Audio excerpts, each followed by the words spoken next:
What is up, everybody? Welcome back to another video on the channel. I hope you're having a fantastic day.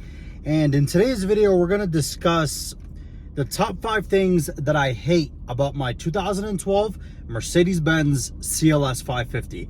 Let's go ahead and hop in this video.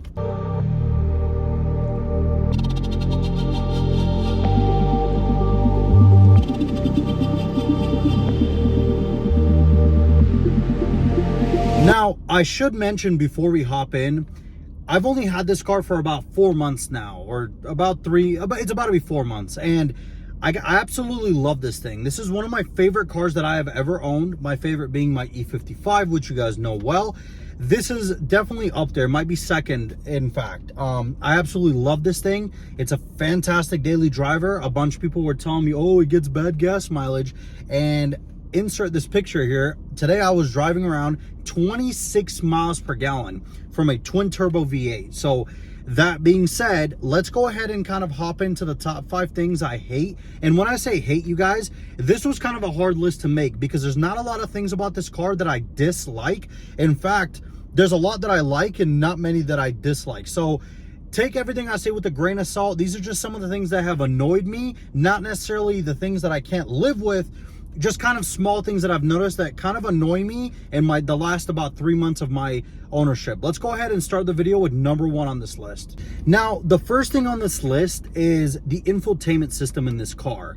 And this specific one is known as the Command NTG4. It's basically NTG4, I'm assuming stands for the generation or the model it is, but it's what Mercedes calls their command system. It's kind of like BMW's iDrive or Audi's MMI. And it's used in basically every Mercedes that was in 2012, whether it's the CLS, the E-Class, the S-Class, CL, they all had this infotainment system. And while it's pretty good for what it does, it's definitely, you could tell it's 10 years old at this point. So this one does have Bluetooth connectivity, which is a really good thing. The one that's in my father's R-Class, has the same font and everything. It's the NTG, I believe, 3. That one has Bluetooth, but you can't listen to music. You can only call. This one, you can listen to music. And the reason I say that it's something that I kind of don't like is because, well, one, it doesn't have Apple CarPlay because Apple CarPlay wasn't a thing 10 years ago. I am in the process of getting this updated to a newer one, video coming on that. But also when you connect your phone, so my phone's already connected to it, when you start the car up and you connect, it takes about a minute before it truly connects your phone to it. So you're sitting there, you're like, where's my music? You're just sitting there in silence because you're waiting for it to connect, and it's taking its sweet time to end up connecting to the command unit and then fully start playing music. Now, it is a little bit more responsive, I must say, than the iDrive system of this era. I kind of do like this one a little bit better. It's easier to use, it's more user-friendly, and it has an easier time navigating the menus as opposed to the iDrive, because the iDrive has so many menus, it's kind of confusing. And it's not me hating on BMW. There are BMW people, you're going to agree with what I'm saying. The iDrive is a good system. It's just much more confusing than this one is if you've ever used this. But like I said, not the worst system. I do like that it has the Bluetooth connectivity with music. I am a fan of that. But there is Apple CarPlay coming in the future, so stay tuned for a video on that. We're going to be sort of, I want to say, upgrading, not aftermarket sound or aftermarket infotainment. It's going to be this one. It's just going to have the Apple CarPlay element, but stick around for that. So let's move on to the next thing on my list. Now, for the second thing on this list, and this one is specific to the CLS, it's not anything else.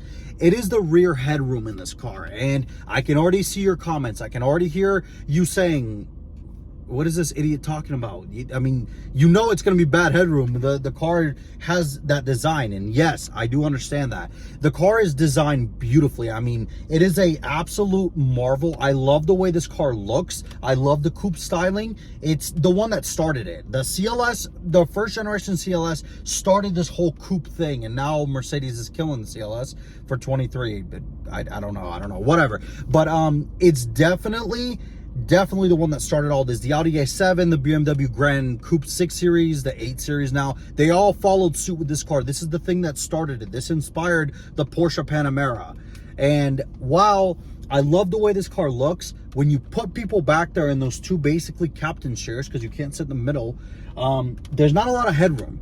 I've had a few of my friends that are a little bit taller, about 6 feet, 6'2" in the back, and while they say they're fine, you can kind of tell their head is touching the top of the head roof, and there's not really anything you can do about it. I mean, it's not like you can recline the seats. You can't. Now, I do understand, again, the design of it. It's supposed to be a coupe. Now, the one thing I think they could have done to fix this is they could have maybe put the seats a little bit lower. I'm not an engineer. I'm assuming the reason they are the way they are is because of an engineering thing. I know the gas tank is right there. I don't know. But if they had put the seats a little bit lower, that would have resolved the whole headroom issue. But like I said, at the end of the day, guys, I'm not an engineer. I don't know how all this stuff works. I'm assuming the Germans had some reason for the way it is, but it's not that bad. It's, as I told you guys, pretty nitpicky. It's not bad. And when you're buying one of these cars, you should come into the fact that a lot of people sitting back there should probably be either kids or maybe smaller people, because not a lot of room back there. But let's move on to the next thing on this list. Now, for the third thing on this list, it's the interior. They're sort of the materials that they used in here. And quick disclaimer, you guys know, if you've watched all my E55 videos, I think the W212 interior E-Class, the pre-facelift one, so from 2010 to like 12, I think those have one of the worst Mercedes interiors. They're cheap, they're plasticky, it's not a Mercedes. It literally feels like I'm sitting in a Nissan, and for the price point that the car costs, you shouldn't feel that way. Now, this interior is miles better. This is not miles better. This is light years better than the W212 interior. I mean, you have stitching everywhere on the doors, the dashboard. The interior is very nice. It's designed very beautifully. You know, it's pretty to look at. But there are some areas that I wish Mercedes had sort of put a little bit more thought into. So the center console is the same center console that's out of the 212, and I do understand why they did it. The CLS is essentially a W212 E-Class, just in a better styling. And the center console, it's flimsy. You can hear it moving when you're driving. You're resting your arm, you can hear it move it. The cup holders, mine's sort of popping up. It's clearly just plasticky. It's not very well designed. It's creaky.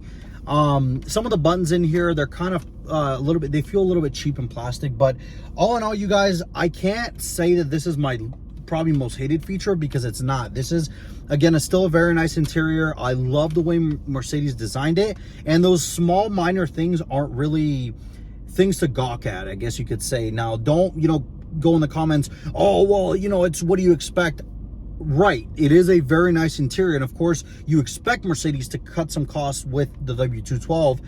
The only thing is, guys, you have to remember, this car was like $80,000 new, base, without any options. That was the MSRP of a base CLS550.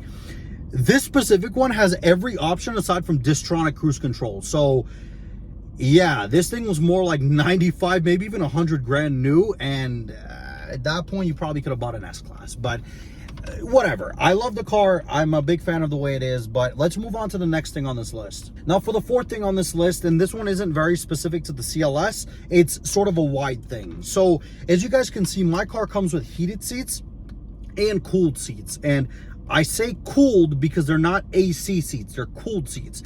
There are ventilators in the back of the seats that suck in air through the vents in the back, and they sort of just allow it to protrude or come through the perforated sections of the seat. Now, it's not a true cooled seat because there's no actual cold air coming into it. It's just whatever the cabin temperature is, that's the kind of air you're getting put into your back. And I kind of wish Mercedes, because I think even nowadays, most of their cars are cooled. They're not AC ventilated, which is dumb. I mean, if I'm spending a bunch of money, I'm assuming the S-Class and the Maybach have cooled seats or like AC seats, but most lower end ones don't. The E-Class doesn't. The CLS doesn't either, and it's dumb. I mean, they're charging like $1,000 for cooled seats just for some air to kind of just go through. I mean, don't get me wrong, these are much nicer than the cooled seats in my E55. Those don't do anything. You push the button and you might as well have not pushed the button. In this one, when you do push the button, as I just did right now, you can actually hear the ventilators go off, and you can feel some stuff on your back. This is the whole aspect of the cooled seats. Isn't really to keep you cool. I think it's just so your back doesn't get sweaty, which for people like me, I tend to sweat, especially here in Las Vegas with these leather seats. It gets really hot. So it's a good option. I do enjoy it. I just wish that they were AC ventilated seats, where it would run some of the AC through them, because then, you guys, it would be really nice. I mean, you would feel, you know, a lot cooler, but it is what it is. I mean, this is a good option. I just kind of wish that it was, you know, the other option was available, because it's not. You either get cooled seats, these ones, or nothing. There is no regular option and then an AC ventilated option. There's none of that. You either get these cool ones or nothing. There's no other option. But that's the fourth thing on this list. Let's go ahead and move on to the fifth and final thing. Now, I've been kind of nitpicky this whole time, but this last one is truly one thing that is honestly only going to apply to US spec cars. And I say this because for the first couple of model years, up until about 2014, when they kind of redesigned the CLS, there was only one engine option. Now, sure, if you go for the CLS63 AMG, that's different, but we're not going to talk about the AMG. That's a whole different ballgame. I'm going to pretend that that's a whole other car, because it is. While even though that engine is technically this 550 M278 engine, just a little bit more bored out and bigger turbos, but we're not gonna get into that. We won't get into that. I'm gonna pretend it's a whole separate car. We're talking about the regular CLS, the non-AMG car. Now, your only engine option for the first about 2 or 3 years of the W2, the C218, excuse me, I was gonna say the other one, the C218 generation, which is the second generation CLS. This one came out in 2012. For the first 2 or 3 years, your only engine option was the 550, which is the M278 twin turbo 4.7 liter V8, which I've done a video on. I love this engine. It's very fast. It's very quick. About 405 horsepower for a regular car. It's plenty quick, you guys. Trust me. I mean, it's not as fast, obviously, as my highly modified E55, but this thing will get up and go and get out of its own way. I was truly impressed by how quick this car is. But that being said, in Europe, they did get some other engine options. They did get a V6, which it's the same one that's in the E350, like here in the E-Class, the W212, which I'm not sure why they didn't offer the CLS with a V6. They could have very easily done it. I mean, the E-Class had a V6. It had the E350, and as I'll tell you guys in a second, they proved that they could. So the E350, they could have just put the V6 in it. I don't know why. Maybe it was an exclusive thing because of the CLS. I'm not sure why Mercedes didn't offer this thing for the first 2 or 3 years with a V6. They eventually did. You could have, if you had optioned out for the CLS 400 in about 2014 or 15, I think it's 15, but I think some 14s did slip through, but we'll go for 2015 in the purpose of this video. The CLS 400 ended up being a twin turbo V6, which that's also a pretty quick car. It's nice. It gets a lot better gas mileage than this one does.